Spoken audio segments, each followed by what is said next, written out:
Que gesto é esse? É karatê? Você fez tai chi? O que você fez? Abraço, aquele gesto do Tai Chi Chuan de Abraço, paz, abraço. O Rio de Janeiro zen, continua lindo. Aquele abraço. aquele abraço, certo? Roberto Tardelli conosco, abrindo a semana de maneira extraordinária, porque hoje é um dia muito importante para não esquecermos.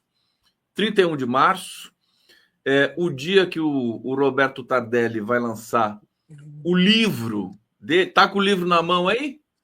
Oxa, aqui, ó. Ah, olha o livro do Tardelli aí. Vai Cara, lançar hoje num evento histórico na PUC de São Paulo, e nós vamos falar muito disso.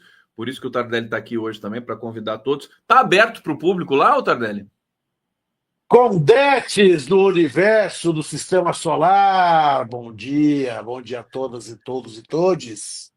Nós vamos lançar na PUC, sala 237, é aberto, é só chegar. Só chegar. É só chegar. É só chegar para você. Não serão, serão bem-vindos, porque sempre serão bem-vindos, mas serão meio deslocadão, os bolsominion, os terraplanistas, certo? Eles vão querer mapa do, sabe, mapa cartesiano Mapa do mundo, da não vai mesa. Tá achar, na mesa. não vai achar, vão querer procurar os grandes discursos de Bolsonaro, não vai ter, certo? As obras completas de Olavo de Carvalho também não vai ter. Então, mas serão também bem recebidos, claro. Tardelli, Todos, todas e todes. deixa eu saudar aqui a nossa comunidade maravilhosa, sempre aqui atenta, engajada, os membros do canal, os inscritos e aqueles que não são inscritos também, sejam bem-vindos. Não esqueçam do like, né? E participem do nosso giro aqui de hoje, muito especial com o Tardelli. Daqui a pouco tem Flavinha Lefebvre e também o Moisés Mendes. Nós vamos falar de tudo, vamos falar da manifestação de ontem, vamos falar do Trump, vamos falar do STF com esse grande, imenso especialista que é o Roberto Tardelli.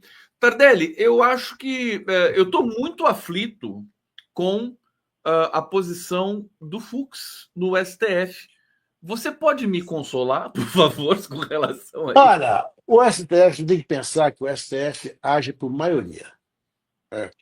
Então, a maioria do STF forma o entendimento da corte. Claro que esse entendimento é a soma dos entendimentos individuais. Certo? Pode haver um entendimento que não se compadeça com o entendimento da maioria, o que é absolutamente normal, que é absolutamente dentro do circuito republicano. Aliás, dificilmente, eu me lembro de poucas decisões unânimes do STF. O STF foi unânime na equiparação do casamento homoafetivo, ele foi unânime, certo? Mas eu não me lembro de outras decisões unânimes do STF. A unanimidade não é a marca da Suprema Corte, o que é saudável, certo? O que é saudável. O ministro Fux, ele é um civilista, ele é um processualista civil da mais alta competência. E na hora que ele vai para a seara criminal, ele tenta ser o civilista no crime. Não tem jeito, é mais ou menos como você colocar um vegetariano para assar a picanha, entendeu? Não é o talento dele. O que ele fez, uma coisa ele tem razão, a quantidade de vezes em que o delator foi ouvido é muito alta. A lei não proíbe isto. É bom dizer que a lei não proíbe o que a gente chama jocosamente de recall do delator. Cada hora que muda a situação, o delator é chamado, ele emenda a delação, certo? Isso é algo que causa desconforto, sim. Mas a delação do Mauro Cid, até em razão das múltiplas palavras do nosso réu principal, Bolsonaro, naquela manifestação, entrevista, sei lá o que foi aquilo dele, no cercadinho, ele admite que imprimiu a minuta do golpe. Minuta que ele, inicialmente, claramente negava. Não tem minuta nenhuma. Isso é invenção. Cadê a minuta? Está aqui a minuta. Eu não sabia de nada. Eu desconheci essa minuta. Eu não li essa minuta. muito fechado na outra sala. Alguém colocou a minuta lá. Eu não tenho nada com isso. Eu não quero saber de minuta. Eu imprimi a minuta. Ou seja, o Ctrl P foi ele que fez.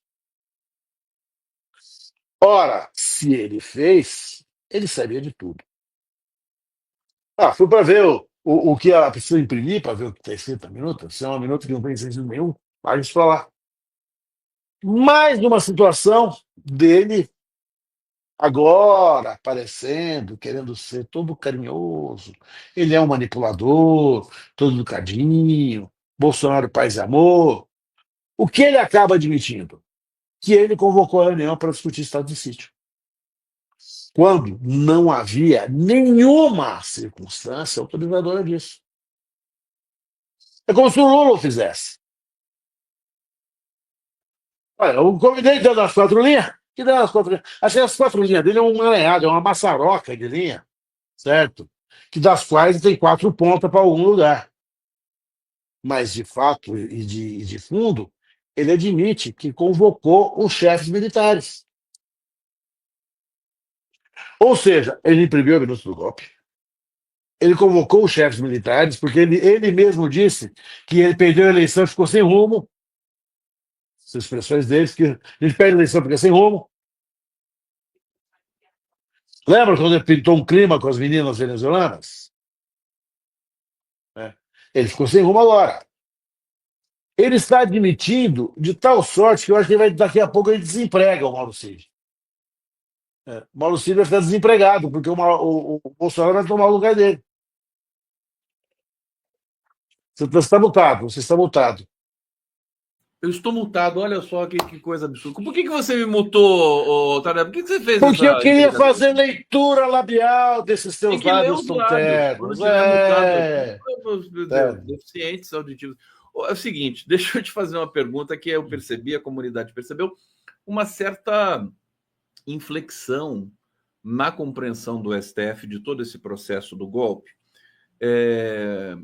E o enunciado-chave que eu passo para você comentar é o seguinte: o Bolsonaro emplacou a narrativa da Débora do Batom. Você concorda com isso? Não. Não? A narrativa da Débora do batom, ela tinha um batom. Ah, mas ela não foi condenada pelo batom. Certo? Não foi condenada pelo batom. Ela foi condenada por uma série de crimes. Porque ela tem filhos pequenos, que dela dependem, então o ministro está corretamente aplicando a lei. Não tem nada demais aí, ele não fez nenhuma concessão, não está falando, olha, porque ele ficou com medo, agora está soltando. Não se trata disso. É que a extrema-direita se aproveita dessas circunstâncias absolutamente legais para criar uma narrativa. Essa narrativa, essa narrativa que a extrema-direita faz, é no sentido de criar vítimas, criar mártires. São as velhinhas que estavam lá com a Bíblia, rezando, orando para Deus e Jesus. Era a mulher que pichou com um batom. Claro que essas narrativas são narrativas que são feitas exatamente para desgastar a decisão, mas não são narrativas que dialoguem com a realidade. A realidade processual é outra. Ela foi condenada por 5 crimes. Mas tem uma realidade jurídica que o Alexandre de Moraes mandou essa acusada que estava presa para casa. Não, ele mandou, porque existe efetivamente essa obedece na lei. Ela tem filhos pequenos que dela dependem. O crime não foi praticado mediante violência contra a pessoa, então, portanto, ela pode responder pela pena domesticamente. Não, ela e a torcida do Corinthians. Não foi um favor do rei. Olha, vamos pegar essa mulher, essa coitadinha aqui, e porque eu errei, nossa, agora não tem como fazer o erro. Nada disso. A narrativa que está sendo feita é nesse sentido, mas ela está absolutamente cumprindo a lei. Aliás, ontem o STF soltou, ontem ou anteontem, né, a estatística dos presos, né? E aí a gente viu que é homem, tem que ter um salário X, né? É empreendedor individual, quer dizer, trabalhador, tudo mais individual, sem carteira assinada. O que você achou desses dados? Você chegou a ver? Não cheguei a ver, mas é o dado que a gente já sabia, que a gente já acompanhava. Quer dizer, não são senhorinhas, né? Não, não são as professorinhas aposentadas de Caxambu, certo? Que estavam em férias no Distrito Federal, foram conhecer a Catedral do Distrito Federal e foram confundidas com perigosos manifestantes que jamais foram. Não, não é isso. Não, por favor. Né? A extrema-direita está rebaixando o discurso, porque não há discurso nenhum. Por cada vez que o Bolsonaro abre a boca, ele confessa uma parte do crime. Ele confessa, só que parece que ninguém percebe, né? Da mídia convencional. A mídia convencional, ela detesta o Bolsonaro, mas ela ama o Paulo Guedes. É. E onde tem Paulo Guedes, tem Bolsonaro. Então fica aquela beata assim, completamente estrambelhada, correndo na igreja, sem saber para que vela ela acende o santo, ou para que santo ela acende a vela. Sabe? Ó, eles não sabem o que fazer. Eles estão procurando, desesperadamente procurando quem aparecer com 10% disso vai ser o estadista do momento, um bolsonarista que escove os dentes, lave as mãos dessas refeições, mastiga de boca aberta. Mas tá aí É. o Tarcísio, né? O Tarcísio que é esse bolsonarista para ele. Né? O Tarcísio, mas só que o Tarcísio está passando os limites, ele está matando muito. Tá. Certo? Então fica difícil você defender tantas mortes. O do Rio Grande do Sul meio que desapareceu, ele meio que submergiu. Ele foi meio que tragado pelos acontecimentos, não teve força para continuar. Certo? O, o, Tem outros o, pretendentes, né? Que são o Zema. O tem, Zema Zema. é tão estranho quanto o Bolsonaro, né? Para a grande mídia. Né? O Zema, mas o Zema é aquele fenômeno mineiro. O Caiado é só lá dentro do curral goiano. Né? Aquela expressão nacional, aquela expressão que a gente acha que o Tarcísio possa representar, ele não representa. O Roberto Tardelli, deixa eu te E perguntar. outra, e outra coisa, só mais uma coisa. Na misoginia bolsonarista, não pode ser uma mulher. A menos que seja uma mulher que seja a costela de Bolsonaro. A Michelle. Michele, exatamente. Ô, Tardelli, quer dizer então que a gente teve o julgamento. Eu quero insistir nisso com você, até porque semana passada você não veio aqui, deu cano em mim. Eu não esqueci, não. Não, não deu cano, não Tô deu cano. brincando, tô Meu brincando. coração sangrou, mas eu não pude comparecer. Eu quero. Porque ficou uma. No julgamento do STF, da aceitação da denúncia da PGR, coisa que você comentou tanto aqui, a gente falou tanto de Paulo Gonet e tudo mais, acabou. A aceitação foi uma aceitação cinematográfica, né? Uma coisa assim imponente, bonita, o discurso do Alexandre de Moraes, Paulo Gonet. E aí o Fux falou e veio uma espécie de ducha de água fria. A pergunta que eu te faço é: isso pode. Você já respondeu de uma certa maneira, mas isso abre precedente, por exemplo, para a defesa do Bolsonaro e dos outros 7 acusados pedir anulação do processo? Isso Não? não, só está tudo Nada disso. decidido. A competência do Alexandre de Moraes, do Flávio Dino, do Zanin já está decidida no pleno. Certo? O Fux vai condenar. O Fux vai condenar. Congelou a imagem do Tardelli. Voltou. Congelei? O Voltou. Fux vai condenar, não tenho dúvida disso. Só que vai condenar com menos sapatada, né, do que vai dar o Alexandre de Moraes, do que vai dar o Flávio Dino, do que vai dar o Zanin, do que vai dar a própria Carmen Lúcia. Né? O Fux vai ser aquele assim, olha, já que está todo mundo condenando, eu vou condenar também.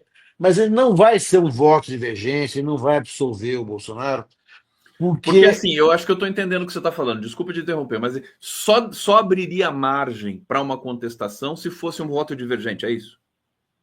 é um voto assim consistente. Eu não recebo a denúncia. Isso, tá. Ok. Bom, Olha, denúncia ele já recebeu, né? Ele recebeu, todo mundo recebeu por unanimidade. Só que houve ali aquele discurso assim, olha, vamos ver isso, temos que aparar isso aqui. Mas a condenação dessa turma já está. Porque veja uma coisa, o que muita gente já disse aqui certamente para vocês do CL, do 247, é, ninguém contestou o mérito. Ninguém contestou. Ninguém disse. Não houve a tramóia. O próprio Bolsonaro começa a admitir. Ele deu Ctrl+P na minuta do golpe, ele convocou os chefes militares, ele foi discutir estado de sítio, não havia estado de sítio, nem de longe, nem teoricamente. Nenhum deles consegue, e é isso que eu queria ver com os nossos, reiterar aqui nos nossos internautas e internautas do 247, Internautas, que bonito. que ninguém teve margem para dizer o seguinte: não houve nada. Aliás, os advogados, todos eles se solidarizaram com as ameaças sofridas pelo ministro Alexandre de Moraes. Todos eles se solidarizaram com a gravidade do tratamento dado à invasão dos poderes. Nenhum deles disse o seguinte: olha, isso aqui está errado, não houve nada, que foi um bando de gente que estava muito louca no dia, certo? Um Walking Dead que aconteceu, e acabou, vamos embora para casa. Ninguém disse isso. Todos se limitaram a jogar. Foi uma defesa que eu dizia sartriana, né? O inferno está nos outros. Certo? Todos jogaram no vizinho. Nenhum deles admitiu culpa alguma. Certo?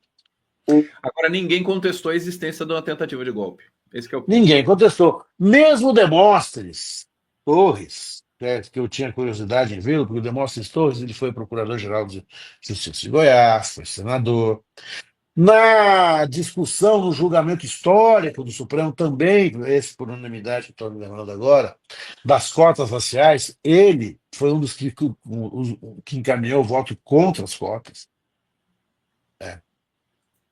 Me lembro muito bem dele. É uma pessoa muito alinhada com esse pensamento da extrema-direita. Ele próprio, não, o meu chefe, o meu cliente, não tem força nenhuma. Quem haveria de mandar era o presidente. Quem era o presidente? Era o Bolsonaro. Olha, o meu cliente não fez nada. Sabe quando as nossas mães diziam, quando a gente era adolescente, meu filho é bom, os amigos dele que não prestam? Sabe? Meu filho é um santo, precisando de má companhia. Todos eles estão dizendo que vocês estavam em nossa companhia. Mas eles mesmo, cada um em si mesmo considerado, não assumiu a autoria do crime que reconheceu existir. Deixa eu trazer uma outra variável, então, para você, que é o seguinte: aqui uma nota do jornal Folha de São Paulo que diz o seguinte: golpe de Bolsonaro teria mais resistência e vítimas que o de 64. Aqui, avaliação de especialistas. E aí, a gente já trazendo o tema para a data de hoje, para o 31 de março, o golpe de 64, civil, midiático, empresarial, militar. E o evento de hoje, que vai ser na PUC, o lançamento do seu livro. Seria pior o golpe do Bolsonaro? Você concorda? Olha, seria muito pior. Eu, outro dia, eu estava andando num desses carros de aplicativo e o motorista falou assim: mas não faz diferença nenhuma, o governo é tudo igual, todo mundo, ninguém presta, ninguém é isso, ninguém é aquilo. Eu falei assim: não é tudo igual, não. Se esse pessoal tivesse êxito,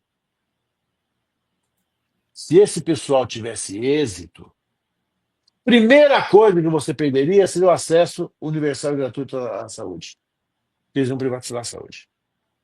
Eles iam privatizar a educação, como tem sido feito em São Paulo. Eles iam privatizar a Previdência, como foi feito no Chile, que era um país de idoso pobre. Eles acabariam com o direito do consumidor, eles destruiriam completamente a proteção do meio ambiente. Nós iríamos esturricar de calor aqui, porque eles iam queimar a Amazônia. Eles iam destruir os seus direitos trabalhistas que sequer os militares tocaram. Dentre o primeiro que ia rodar, o 13º. E o 13º está na alça de mira desse empresariado reaça já há muito tempo.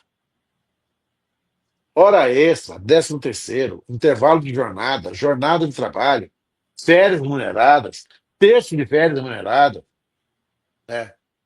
40% de despedimento sem justa causa. Isso tudo ia acabar. Além do que, você viveria numa imensa delegacia de polícia. Você não teria direito a nada, rapaz. Os três que eles matariam de saída, porque veja uma coisa, seriam os três de saída, Lula, Alckmin e Xandão. que seria mais ou menos o botão vermelho do banho de sangue. Você pode matar quem está lá em cima do topo, quem está aqui embaixo você pode pulverizar. Com um detalhe pior, para tornar tudo mais horroroso ainda, em nome de Deus, porque haveria um forte componente pentecostal. Que a ditadura não teve, né? E na ditadura de 64 não teve. Claro que a ditadura de 64 era católica, certo? Esse Os movimentos... congelamento Isso aqui é porque tem gente ligando para ele no celular, quer ver? Ó? Ele vai voltar Não, daqui a não é. Eu tenho observado isso no seu também. Dá Não é? uns. Não foi alguém que te ligou? Não, dá uns picos assim, né? Ah, é? Mas Você pagou a logo. internet? Pagou a internet? Opa, paguei Bitcoin do Tá meu bom, primo, em assim. bitcoins, né? É. Então, o que a gente faz agora ia ser muito pior. Muito pior, porque eles estariam tentando imitar a extrema-direita americana, a extrema-direita trumpista. Aliás, deixa eu avisar, vocês sabem que o Trump está cogitando o terceiro mandato. Olha que beleza! Como vice, eu Hã? vou na canoa de vice, ponho um laranja lá de titular, de primeiro, a gente ganhamos, a gente renunciamos ele através de si mesmo, e eu assumiríamos Ah, o eu terceiro não mandato. sabia eu não sabia desse estratagema, não. Ele está É. cogitando ele mesmo ser o candidato. Ele não gosta desse Não, negócio. se ele não, isso na mais franca hipótese. Agora, se não puder, a gente colocamos um laranja, certo? Alguém lá para puxar a fila, vão com os meus votos, ele renunciamos e a gente assumimos. Pronto. O pessoal aqui, deixa eu trazer o comentário aqui do público. Peraí, a Denise Nagem está dizendo aqui, Menas, querida, Menos. O Tardelli usa ironicamente essa construção. É. Mas eu, como linguista, sou a favor de que Menas seja absorvido pela gramática, porque todo mundo fala isso em algum momento da vida, né? Menos gente. Você não tem dúvida que não tinha quase ninguém. Certo? Porque menos gente é muito pouca gente. É muito Né? pouca gente. Tem um É muito significado a pouca. mais, né? Tem um significado. É. Mas Tardelli, eu falei na gramática, desculpa, eu falei na gramática bolsonarista. Certo? Eu falei na gramática bolsonarista. Porque o Bolsonaro, nas suas manifestações, disse que ele teve problema com o Flávio Dino. Quando ele e o Flávio Dino ambos estavam no Congresso. Eu tive problema com ele. Eu sempre soube que quem fala que tem um problema tem dois. Certo? E essa gramática bolsonarista, ela. A mídia, a chamada, Chico Sá, nessa expressão dele fantástica, a mídia hereditária não absolutamente passa pano para tudo que o Bolsonaro tem feito. Eles estão agora tentando fazer um espelhamento da viagem da Janja, certo? não, Com eu tô impressionado. Fizeram uma entrevista com o Bolsonaro em que ele é colocado como vítima. Meu Deus! A Zambelli ontem também deu uma entrevista em que ela é colocada como vítima. Não, tudo bem que o jornalismo não pode pedir assim sangue. Ele pede sangue contra o PT, né? Contra a esquerda. Agora, quando é a extrema-direita, eles todo mundo vitimizado. Aliás, Tardelli, deixa eu te fazer uma pergunta muito objetiva. Eu tô percebendo o seguinte: o tratamento dos acusados do 8 de janeiro, acho que é o melhor tratamento que a justiça já deu para um segmento na história da justiça desse país. Estão tratando a extrema-direita pandeló. Estão concedendo, e estão trabalhando constitucionalmente, concedendo aos acusados amplo direito de defesa, certo? Estão, algumas vergonhas foram passadas. O advogado do general Braga Neto disse: olha, o meu cliente não foi ouvido, isso é um absurdo. Ele foi imediatamente corrigido e falou: não foi ouvido, porque ele foi intimado a comparecer perante a Polícia Federal, compareceu perante a Polícia Federal, acompanhado de advogado, e preferiu o direito ao silêncio. Portanto, nós não o ouvimos por uma razão muito fácil: ele não falou. Não é possível ouvir aquele que nada disse. O processo está sendo conduzido com rapidez, com firmeza. Ah, mas está correndo mais do que os outros. Ninguém fala do processo do Lula, que correu no recesso forense. 2.500 lidas em poucos dias. Ninguém fala isso. Da agilidade, ainda o TRF4 está longe, o recorde é deles de longe. O que nós não podemos é entrar nessa conversa, né, de vitimização, da tia do batom. Né. Eles vão fazer agora tudo isso porque eles não podem defender no mérito.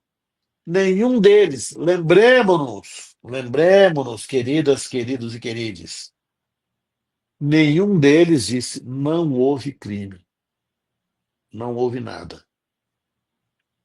Todos se centraram nas defesas processuais que poderiam ter. Olha, a delação não está legal, certo? Olha, o tribunal não é competente, já foi decidida a competência do Supremo, já foi decidida a competência da turma. Na verdade, e mais, quando a gente fala em anistia, eles dizem anistia, quem dá essa chinelada fantástica ao Lênin, a anistia de 79, ninguém tira da minha cabeça, ela teve como objetivo o de acertar a situação dos torturadores. Eles percebiam que o regime estava no fim, eles percebiam que a vaca já estava no brejo, precisavam resolver a situação dos torturadores, mas para resolver a situação dos torturadores, puxaram dos torturados. Naquela época, os torturadores representavam a ruptura da democracia. Tanto assim era que eles mataram, que eles estupraram, que eles colocaram rato, cobra em vagina de mulheres, que eles torturaram. Nada disso é condizente no regime democrático. A lei da anistia veio para restabelecer a democracia, a então inexistente. Esta anistia que eles propõem hoje é para restabelecer o quê? A liberdade daqueles que conspiraram contra a democracia? Não tem sentido. Não tem o menor sentido. Num regime democrático, você dá chance e dá camisa a quem conspirou contra o próprio regime democrático. Isso não existe. Essa anistia que eles propõem, ela é orgânica, intrinsecamente inconstitucional. Porque ela vai de encontro a todos os valores que a Constituição defende. Não é possível estabelecer qualquer padrão de similitude, qualquer padrão de espelhamento. Não é Aliás, possível. ontem uma jornalista da Globo News, a Flávia, né, Oliveira, ela disse, inclusive como é que é o nome do Frei brasileiro? Daqui a pouco eu lembro o nome dele aqui. Ele postou no Twitter dizendo assim: ela usou o nome certo para o que está acontecendo, que é impunidade, PL da imunidade, não é PL da anistia. E um outro jornalista fez a seguinte hipótese: imagina se é no governo Médici que há aquela invasão na Praça dos Três Poderes, o que ia acontecer com os invasores, Tardelli? O que ia acontecer? Não aconteceria a invasão, porque eles seriam mortos lá atrás. certo? Eles não se juntariam. Eles não se juntariam.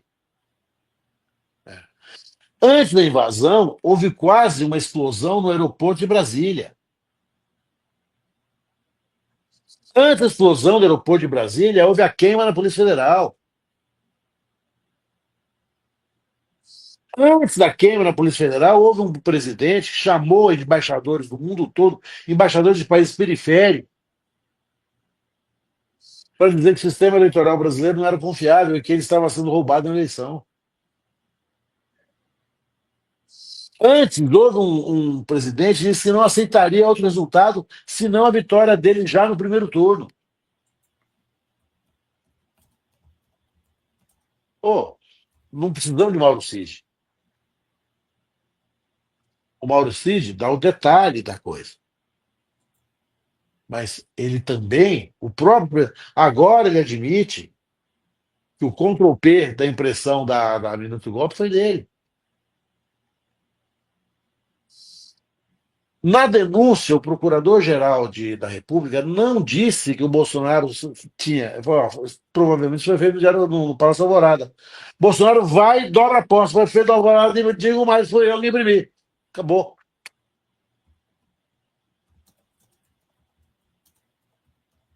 Tem. Conte, não tem conversa. Tardelli, eu estou aqui, eu quero falar do seu livro agora. Eu estou até procurando aqui para as pessoas que quiserem adquirir o livro, né? Vou colocar o link aqui para todo mundo.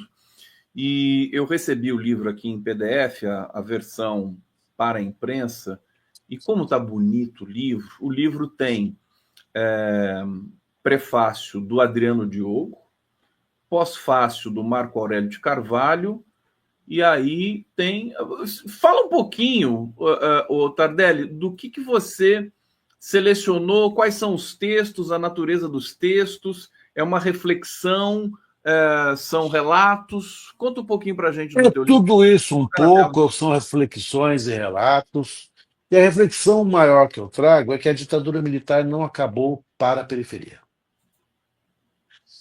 Os mesmos métodos da Operação Bandeirantes, da Escuderia Lecoq, perseveraram na investigação dos crimes comuns.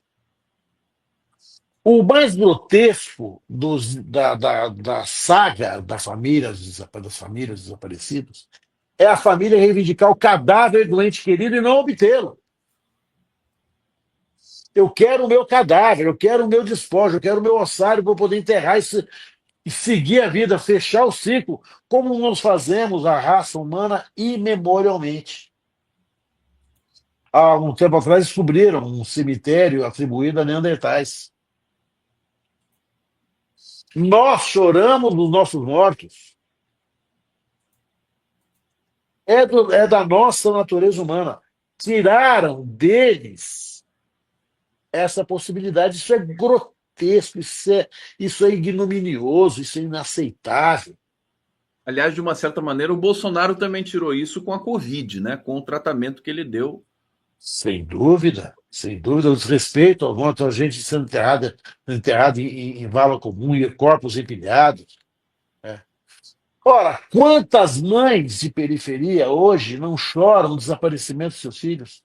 Que viram pela primeira vez na vida quando entraram numa viatura de polícia militar? Qual é a diferença? É a mesma técnica. Antes, as pessoas eram torturadas, barbaramente torturadas, para que elas confirmassem que pertenciam a uma organização clandestina política. Vai Palmares, Aliança Libertadora Nacional, Partido Comunista do Brasil, MR8, vamos por aí fora. Desaparecido o regime, o perigo comunista, que era o comunismo que ia acabar com a nossa família. A família brasileira ia ser destruída pelo comunismo. Dentre outras coisas, o divórcio era ideia de comunistas. Quando acaba a perseguição aos comunistas por força de lei, era preciso arrumar um inimigo imediato para que se prosseguisse. Qual foi o inimigo imediato? A droga. que acaba com a família brasileira, com a família ordeira brasileira, trabalhadora brasileira, pagadora de impostos brasileira, é a droga. A droga destrói tudo. Não é a violência doméstica, não é a porradaria doméstica, não é o tiro doméstico, não é o abuso sexual doméstico, o abuso físico doméstico, não é o trabalho infantil, não é a fome, não é morar em circunstâncias hostis. O que destrói a família é a droga. Ora, o War on Drugs, que foi um grito do Nixon de 72 nos Estados Unidos, foi absorvido pelo Brasil. E a partir do momento em que você admite a guerra às drogas, o que você admite? Olha, nós combatemos os traficantes que estão isolados, que estão se juntando na criminalidade organizada. Portanto, qualquer crime que ocorra hoje é de inspiração do crime organizado, inspiração do tráfico, a gente tem que destruir. Nós não podemos ficar aqui dando filigranas jurídicas, não podemos ficar atrás de coisinhas menores, porque os valores que estamos combatendo são muito mais graves. Com isso, morreram crianças de bala perdida em escolas públicas do Rio de Janeiro. Com isso, você tem blindados andando em bairros precarizados do Rio de Janeiro. Você vê a Rota em São Paulo, você vê a operação lá na Baixada Fluminense, que matou, na Baixada Santista, que matou mais de 20 pessoas numa tacada. Você teve o Carandiru, onde morreram 111. Você tem um sistema carcerário absolutamente animalesco,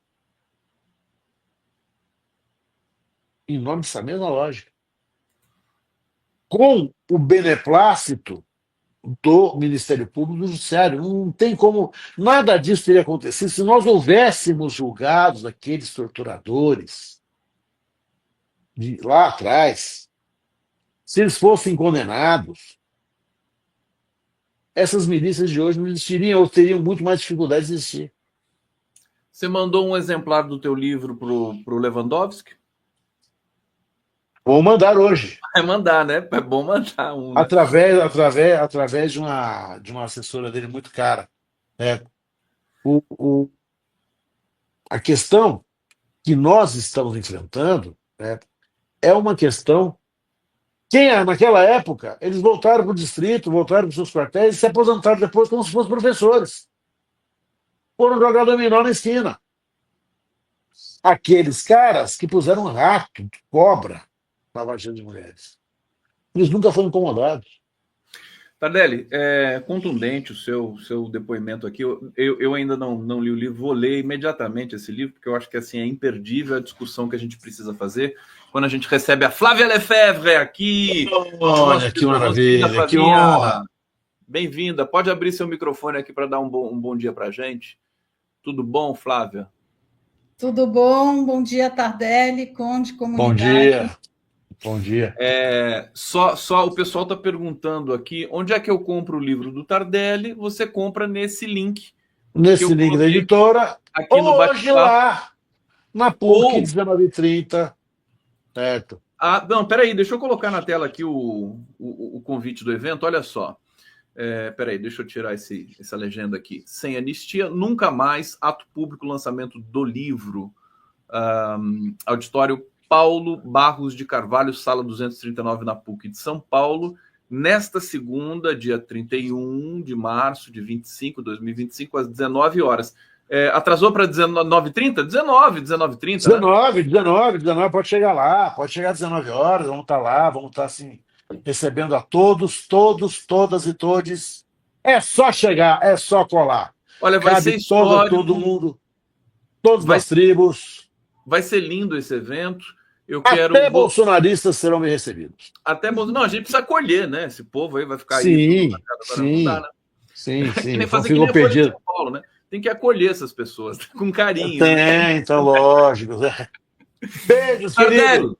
Obrigado. Sucesso hoje à noite. Grande beijo para você. Tchau, tchau.